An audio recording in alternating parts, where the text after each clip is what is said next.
यहाँ अभी 1 महीना ज़्यादा हो गया है, तो अभी तक नहीं पकड़ा है, इसलिए हम लोग कॉन्फ्रेंस में यहाँ मजबूर से आना पड़ा। छोटा सा एक आर्गुमेंट में वो अपना गाड़ी में ऑलरेडी हथियार बुक के घूम रहा था, तो वो हथियार को निकाल कर उस पर अटैक किया। मई का 8 तारीख को ये इंसिडेंट हुआ था और साथ साथ एफआईआर भी लॉन्च किया गया था मंगल ददुम के नाम पर, लेकिन उसका अभी तक कोई रेस्पॉन्स नहीं है।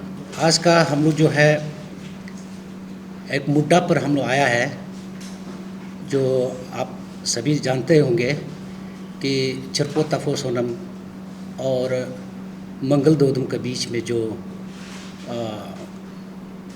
मारकाट हुआ है, तो उस विषय को लेकर हम आज प्रेस कॉन्फ्रेंस में आया है। और बाय द वे यहाँ मेरा बाएं चोर पर हमारे अतो अली काऊ सोसाइटी का चेयरमैन है और दाहिने ओर में हमारे अतो अली काऊ का कन्वेनर है और मैं खुद सेक्रेटरी अली काऊ, मैं पवन सोनम, ये सुंकुली तफो और ये तलों सोनम। तो हम लोगों का चरपो तफो सोनम का जो एफआईआर लॉन्च किया था लास्ट 8/5/25 को, उसको लेकर हम आपको हल्का सा ब्रीफली आपको मीडिया का थ्रू से सभी जनता को बताना चाहूँगा। सबसे पहले था ये 8 तारीख को, मई का 8 तारीख को ये इंसिडेंट हुआ था और साथ साथ एफआईआर भी लॉन्च किया गया था और मंगल ददुम के नाम पर, लेकिन उसका अभी तक कोई रेस्पॉन्स नहीं है। उसका चलते हमारे जो अतो अली काऊ सोसाइटी है, हम लोगों ने चरपो भाई तफो को छानबीन किया तो देखा गया है कि वो कल्प्रिट अभी भी नहीं पकड़ा है, यानी अरेस्ट नहीं हुआ है। तो इसलिए हम लोग अली काऊ सोसाइटी तरफ से सबसे पहले हम लोग कंडेम करता है जो अटैक किया है चरपो तफो का अगेंस्ट में, जो दाव के साथ जो अटैक किया गया है रात का 12 बजे के बाद में। और सेकंड है हमारे बीइंग हम लोग इंटेलेक्चुअल एक सोसाइटी है, तो हम लोग बिलीव करता है कि पुलिस और जुडिशरी जो है अपना उस कल्प्रिट को पकड़कर कुछ अच्छा ये देगा, अकॉर्डिंग टू बाय लॉ का मुताबिक से उसको पनिशमेंट देगा। लेकिन यहाँ अभी 1 महीना ज़्यादा हो गया है, तो अभी तक नहीं पकड़ा है, इसलिए हम लोग कॉन्फ्रेंस में यहाँ मजबूर से आना पड़ा।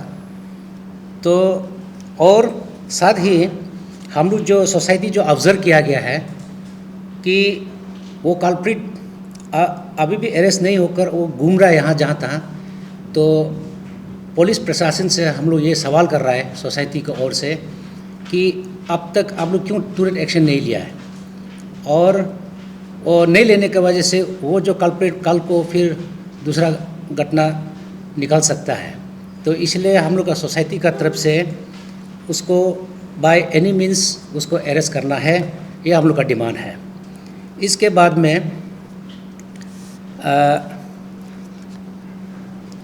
हम लोग बीइंग एक इंटेलेक्चुअल सोसाइटी का तरफ से हम लोग ये बिलीव करता है इस मॉडर्न एरा में जो हथियार से यूज़ करता है उसे हर एवरी नोक and corner of the society, जितना इंटेलेक्चुअल सोसाइटी है वो लोग जो है उसको इतना इंक्रेजमेंट नहीं देना चाहिए, और हम लोग सोसाइटी जो है उसको कंडेम करता है इस तरह से एक्ट करने वाले को।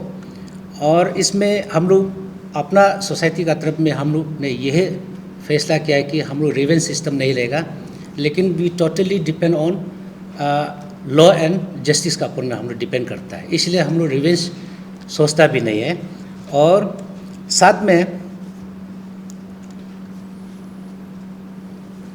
हम लोग सभी सोसाइटी जितना भी सोसाइटी ऑर्गेनाइजेशन है, सोसाइटीज़ है, सभी मेंबर्स से, सभी क्लान्स वाइज जो सोसाइटीज़ है उनसे रिक्वेस्ट करता है कि आप इसको इंकरेजमेंट मत दीजिए, लेट कानून को अपना काम करने दीजिए और बीच में किसी बड़े लोगों का हाथ का इतना इंटरफेरेंस नहीं होने से ठीक है।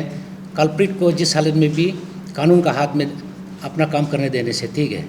तो यही हम लोग एक है, हम लोग का सोसाइटी का तरफ से इतने बाई चिरपो तफो सोनम को इतना जो दाव से जो काटा है बहुत सीरियस था और फिलहाल वो अभी भी क्योर नहीं हुआ है।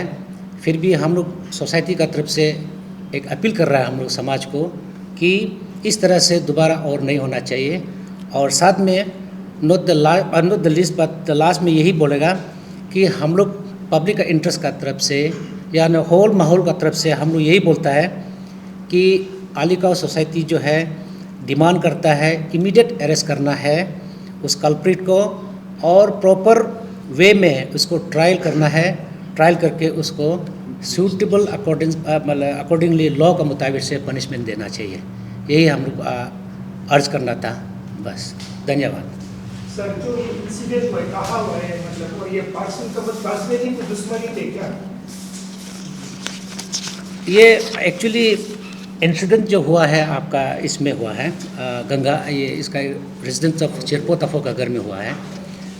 तो ये पर्सनली तो कोई दुश्मनी नहीं है, लेकिन this is second attempt. First attempt एक बार किया था 2024 को जून में। तो ऐसे उल्लू फ्रेंडली दोस्त है, फिर भी वो हमेशा चिरपो बाई तफो को टारगेट करता है। तो उस समय भी एक बार हाथापाई हुआ था, लेकिन हम लोग का तरफ से माफ़ी किया था। लेकिन दिस इज़ सेकेंड टाइम, इस बार आज दाव चला है। अगर थर्ड टाइम आएगा तो शायद मर्डर भी हो सकता है। इसलिए हम लोग अवेयरनेस कर रहा है, अवेयरनेस दे रहा है, चाहे उन लोग का सोसाइटी हो या हम लोग का सोसाइटी से यही हम लोग अवेयरनेस दे रहा है कि और दोबारा ऐसा ना हो। इसलिए हम लोग जो कानून को और ज़्यादा स्ट्रेस दे रहा है कि आप लोग जिस हालत में भी इस ऐसा वाला एक हाइनस क्राइम करने वाला को खुला मत छोड़िए, उसको अरेस्ट करना है। एक्चुअली ये ऐसे हुआ, कहानी बहुत ब्रीफ में बता रहा है। चिरपो तफो का घर में वो फुटबॉल मैच का टीवी में देख रहा था। तो उन लोग का कुछ एक दोस्त फ़ोन आता है, बोलता है कि हम लोग भी साथ में देखेगा। तो ये भाई चिरपो तफो जो बोला ओके आ जाओ। तो चिरपो का घर में वो लोग टीवी वॉच कर रहा था। उस समय में वॉच करते समय उसका क्या इंटेंशन लिया वो तो मालूम नहीं है। छोटा सा एक आर्गुमेंट में वो अपना गाड़ी में ऑलरेडी हथियार बुक के घूम रहा था। तो वो हथियार को निकाल कर उस पर अटैक किया। तो बाकी जितना जो है एफआईआर लॉज में आपको पूरा डिटेल दिया गया है, कब कैसे हुआ क्या हुआ। तो आप जरूर पढ़ने से, मेरा पास भी एक तो है और इसमें दिया हुआ है एफआईआर लॉज में, और पूरा डिटेल कहानी इसमें दिया हुआ है। और आप पुलिस थाना से भी आप ले सकता है।